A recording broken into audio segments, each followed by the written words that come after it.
Ok. Bienvenue tout le monde dans ce talk. Devenez développeur senior en seulement 20 minutes.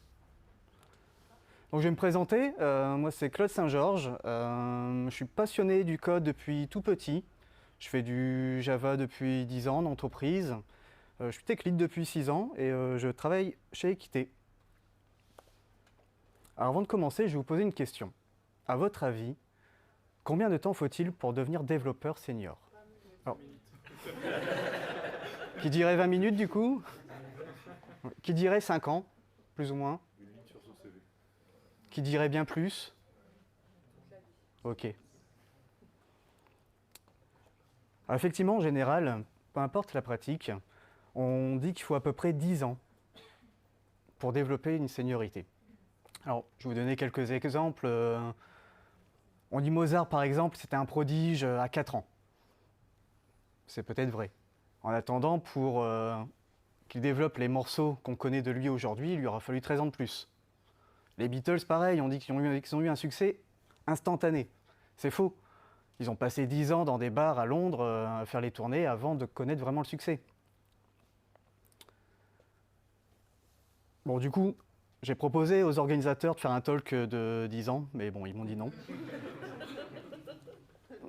Ce que je viens vous apporter, du coup, aujourd'hui, c'est plus à apprendre à devenir développeur senior et vous apporter des billes qui sont importantes dans mon parcours et qui m'ont accompagné dans l'apprentissage, qui continuent à m'accompagner dans l'apprentissage et à maintenir une certaine seniorité, et qui sont articulés autour de deux axes, la passion et le partage. Donc on va commencer par la passion. Alors oui, 10 ans, c'est long, hein, 10 ans. Pour le coup, il vaut mieux être passionné quand même. Quand on est passionné, on y met de l'émotion. On investit sa personnalité. Et tout ça, ça amène une chose quand même, qui est mon premier point. Il faut trouver sa fun. C'est important de trouver sa fun. Si le code, ça vous fait pas marrer, les 10 ans, ça va être pénible. Il y a un autre point, du coup, également, au travers de la passion, c'est investir son temps. Ok, on va parler un petit peu code. Il existe tout un tas de langages. Comme je vous l'ai dit au début, j'ai commencé, je me suis passionné pour le dev, j'étais tout petit. J'étais sous DOS à l'époque. Et je suis tombé sur un bouquin de Pascal en fait, j'ai appris le Pascal. Et puis j'ai appris que en fait, faire du C, c'est bien de faire du C, donc je me suis mis au C, et puis je me suis éparpillé comme ça, et bon, j'étais un peu nul partout. Est-ce que pour autant j'ai arrêté? En fait, dans mes études, du coup, j'ai pu voir des tas d'autres choses.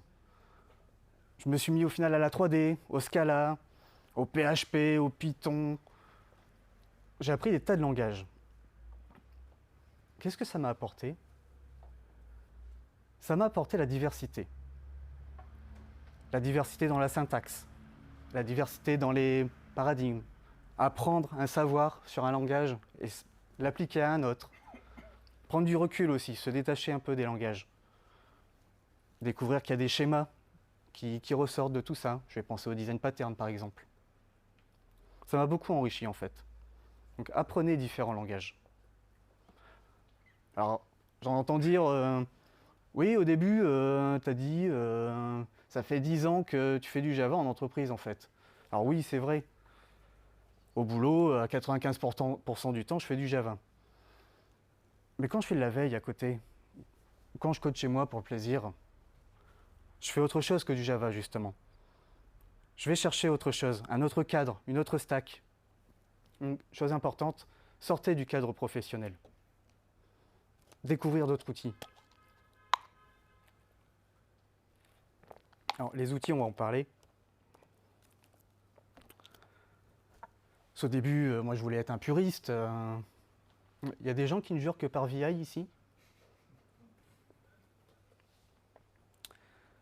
Je me suis dit, je vais être un puriste.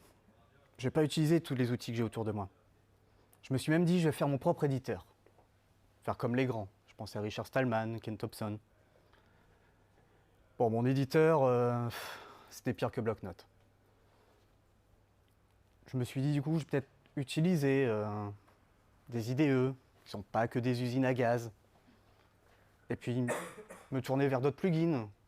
Je pense au Linter, je pense à Sonar. En fait, c'est tout un ensemble d'outils qui sont là et qui m'accompagnent dans ma montée en compétences sur le code. Donc, appuyez-vous sur les outils existants. Donc ok, on a vu différents langages, différents outils. Les frameworks, on va en parler un peu des frameworks. Au début, je me disais, les frameworks, c'est pour les flemmards. C'est pour ceux qui ne veulent pas coder. Le système d'authentification Auth 2, ça sert à rien. Autant faire son propre système d'authentification. Je l'ai fait. Puis au boulot, je l'ai filé aux collègues pour le tester. Bon, en 5 minutes, il m'a planté le truc, il m'a renvoyé mon mot de passe en clair. Je me suis remis en question là-dessus. Je me suis dit, bon, je vais peut-être l'implémenter Auth 2. Et au final, j'ai appris ce que c'était un système d'authentification à travers de ce framework, sans pour autant le réinventer. Ne réinventez pas la roue. Alors, s'appuyer sur les frameworks et les librairies qui existent, c'est bien. Mais attention quand même, pas y aller à toutes les sauces. Typiquement, dans votre DOM, vous avez juste besoin de sélectionner 3 éléments. Embarquez pas tout jQuery ou je ne sais quelle librairie juste pour ça, ça sert à rien. Faut pouvoir prendre du recul là-dessus. Typiquement, il n'y a pas longtemps, j'ai implémenté ma propre librairie. Pourtant, il en existait des dizaines qui répondaient à mon besoin sur le marché. Je les ai toutes testées, j'ai lu toutes les docs, c'était sympa. Pour autant, j'en ai retenu aucune. J'en ai retenu aucune parce que elle répondait à 99% de mon besoin, mais elle m'apportait aussi un tas de choses que je n'avais pas besoin. Donc je me suis inspiré de tout ce que j'ai vu, et j'ai fait ma propre librairie qui répondait cette fois à 100% de mon besoin, ni plus, ni moins. Ce qui m'amène à ce point, Yagnik veut dire en français, vous n'en aurez pas besoin. Inutile d'implémenter des choses pour plus tard, c'est de la dette. Et pour ça, il est une chose importante, c'est comprenez et respectez votre scope.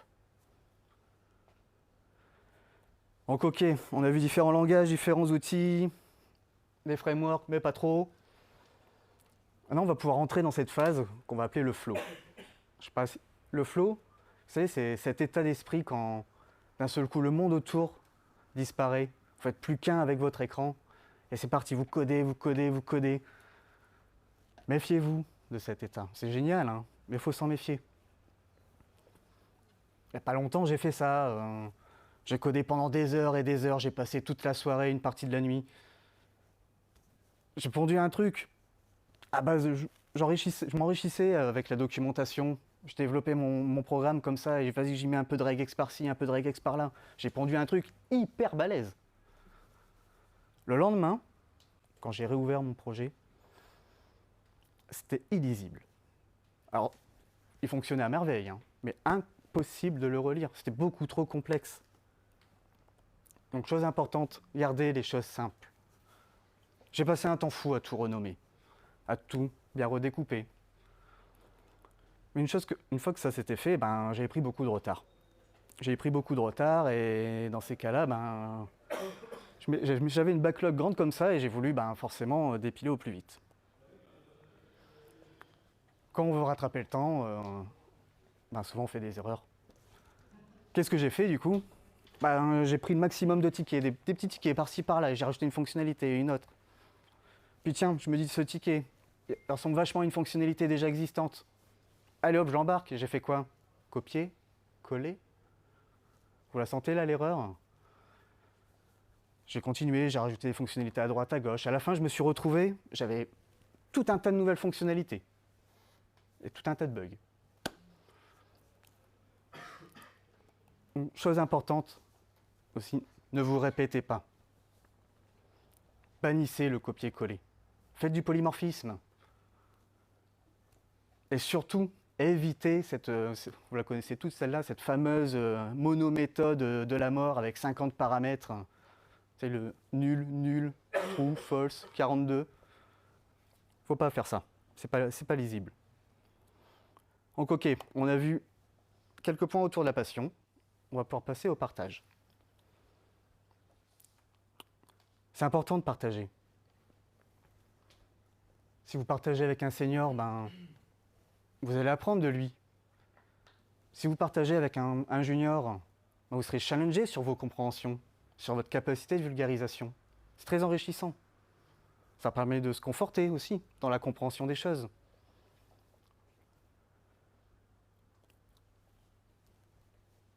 Le partage, c'était un vrai déclic pour moi dans mon parcours. À l'époque, j'étais au début collège, je me suis fait un pote qui s'est mis au dev.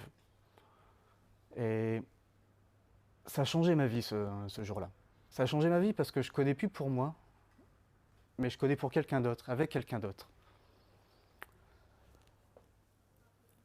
À l'époque, on n'avait pas de PC portable, j'avais pas internet, on s'est échangé nos codes sur disquette.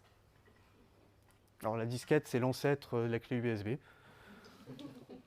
On versionnait notre code dessus. J'avais une disquette V1, V2, V3. Je vous rassure, maintenant j'utilise Git. Et voilà, on avançait comme ça et on s'est fait des tas de projets ensemble là-dessus. Donc, chose importante, faites des side projects. Que ce soit avec un ami, que ce soit avec un collègue au boulot, que ce soit avec n'importe qui sur le net, sur GitHub.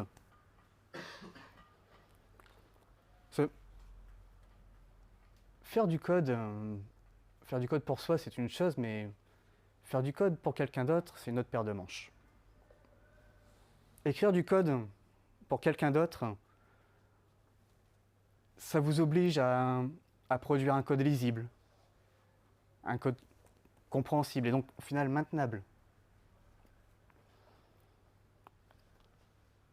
Inversement, faire un projet avec quelqu'un, ça vous demandait aussi de lire du code. C'est enrichissant de lire du code.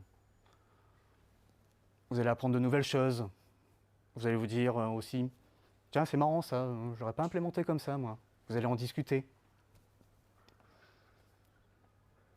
Ça va vous renvoyer aussi à vos propres erreurs.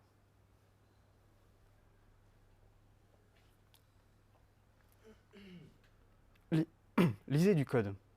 C'est vraiment une bonne chose. Et si c'est pas sur un projet, allez sur GitHub. Vous utilisez tous des projets open source. Intéressez-vous à son code source. C'est intéressant. Voir comment les choses fonctionnent, vous allez découvrir. Ou tout simplement, au boulot, les code review. Demandez à participer au code review. Peu importe votre niveau. Même si vous êtes junior. Les code review, c'est pas que pour corriger le code des autres. C'est pour discuter autour du code. Essayez de comprendre pourquoi on a fait telle implémentation. Proposer des idées. C'est toujours très enrichissant.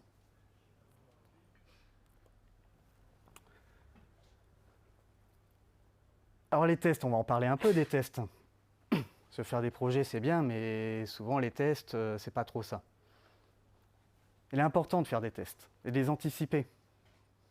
Faire des tests à la fin du projet juste pour satisfaire le coverage, c'est pas fou. Anticipez au maximum les tests. Typiquement, avec mon pote à l'époque, je me rappelais, j'ai pas internet, on s'est dit quoi? On va faire notre premier site web. Donc j'ai fait mon petit site web et machin, puis après j'allais chez lui, défoncer son forfait 20 heures en un week-end. Tout ça pour uploader un site au final qui marchait pas, erreur serveur. Donc on a pris du recul là-dessus, on s'est dit bon, on va peut-être réfléchir avant de coder, c'est important. Puis quitte à réfléchir avant de coder, pourquoi pas écrire des tests en fait. En équipe, autant faire des tests croisés aussi. C'est important de faire des tests croisés. Ça est toujours un peu biaisé quand on analyse la chose, on écrit les tests, on code. Des fois, on manque de recul. On est trop dans notre tunnel. Faire des tests croisés, c'est très enrichissant. Donc au maximum, faites du TDD, du Test Driven Development. Et si vous ne pouvez pas instaurer ça dans votre équipe, anticipez dans tous les cas les tests.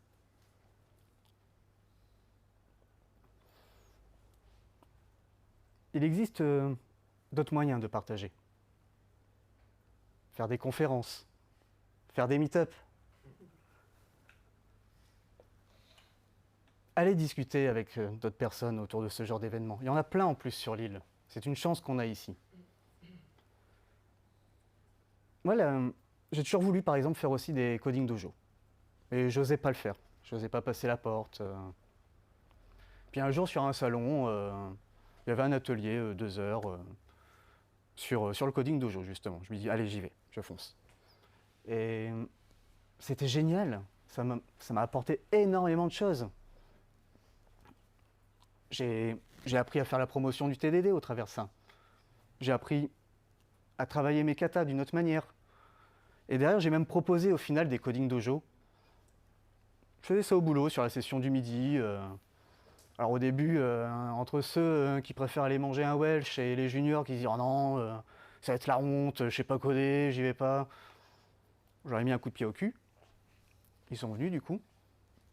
Et ils ont trouvé ça génial en fait. Ça a démystifié la chose aussi pour eux. Assez pour que, au final, ils m'ont redemandé de refaire des coding dojo et de réorganiser ce genre de points. Donc, n'hésitez pas, allez faire des conférences, allez faire des meet-up, allez faire des coding dojo, allez discuter avec vos compères. C'est très important, c'est enrichissant. Et au final, allez partager votre passion. Alors tous ces points qu'on a vus, c'est un ensemble de points au final qu'on retrouve dans une certaine approche, dans une certaine méthodologie, qu'on appelle le software craftsmanship. C'est pas un terme barbare, c'est un terme qui parle en fait de passion, de partage et d'amélioration continue. Démystifier ce terme, c'est important. Je terminerai ce talk par une citation. Le meilleur des savoirs se trouve dans votre expérience et non dans un livre, ni dans ce talk. Je vous remercie pour votre écoute.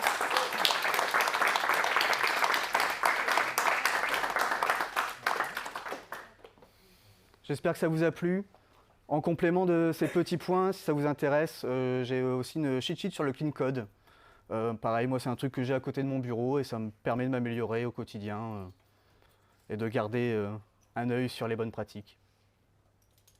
Est-ce que vous avez des questions? Oui. Vous avez dit que vous avez utilisé les floppy disks pour partager des codes. C'est une question personnelle. Vous avez quel âge? C'est quoi tes questions avant de répondre pour que je puisse... Alors, j'utilisais les disquettes, pourquoi et à quel âge? J'étais en 6e, je sais plus quel âge on a en 6e. Donc voilà, 11 ans donc. Et tout simplement pour se partager du code en fait. Parce que comme dit, j'avais pas internet. Graver un CD pour ça, alors déjà ça existait à peine, les graveurs 4 fois, c'est sous Nero, je sais pas si vous vous souvenez. Du coup non, on utilisait les disquettes pour ça, c'était très pratique. Puis voilà, ça permettait aussi de réécrire facilement dessus. D'autres questions? Non? Oui? J'aurais pu mettre une photo de Claude Nord. C'est vrai. J'ai juste mis le logo avec le titre.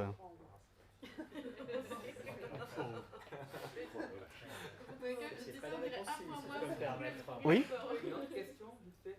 Est-ce que vous utilisez ChatGPT ou Claude dans votre travail maintenant, comme senior par exemple? Est-ce que vous trouvez ça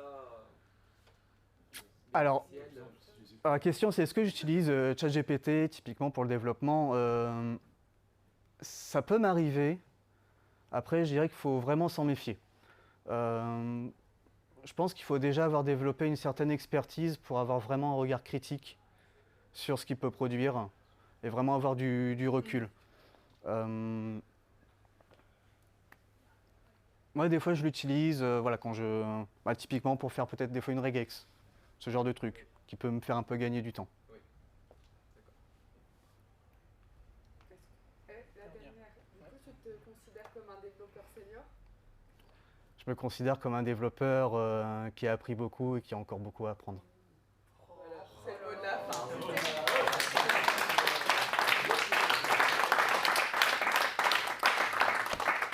Je vous remercie.